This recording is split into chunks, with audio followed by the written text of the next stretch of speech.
my name's Sophia Hotung. If you're new, I'm a writer and illustrator, and I wrote this book, The Unlikely Hong Konger, and I'm reading a chapter for every video. If you want to start from the beginning, context is in the description. If you're just watching these chronologically, hello, welcome. We are reading the next chapter, I Don't Like Your Ugly Hoodies. And the artwork next door to it is Tie Tie's Toy Boys. And I'm really trying not to cover my mouth with the book. I'm sorry, I keep doing that, and I'm registering that, and I'm... Okay. I Don't Like Your Ugly Hoodies. The 13-year-old boy and his merch designs reminded me of a similar incident in 2015. I was a sophomore working at the Columbia Daily Spectator. I ran the blog, Spectrum, which offered lighter news, listicles, and service journalism. If a student went on Jeopardy or opened a restaurant in their dorm room, we covered it.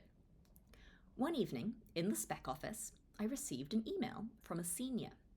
He was part of campus's not-so-secret secret society, St. A's, and he had designed St. A's hoodies.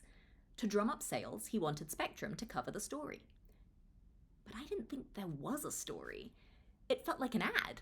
So I said, sorry, I don't see a story here. The guy, whose name escapes me, but let's call him Bobo, did not like my response.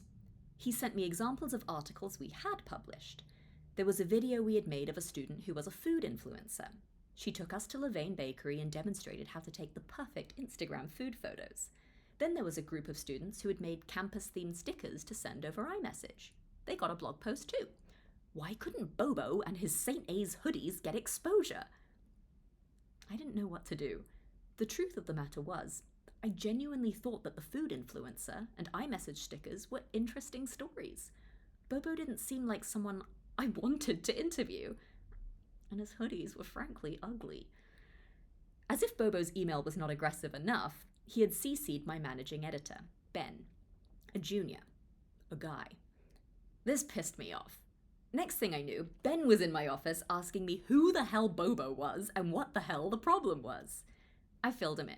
I was defensive, panicking over how to explain that I just didn't want to run a story about ugly hoodies.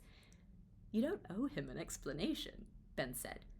You don't even owe him a response. I think my brain short-circuited. I get so many emails every day from random people. You can't respond to everyone. You're the editor.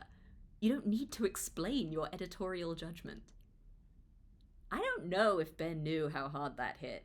We were all sleep-deprived and jacked up on caffeine in that office, so he probably retains no recollection of Bobo, the ugly hoodies, and the pep talk.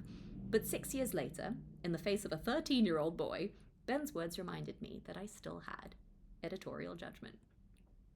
Thanks, Ben. Shout out. I'll see you next time for Going Sold. Stay tuned.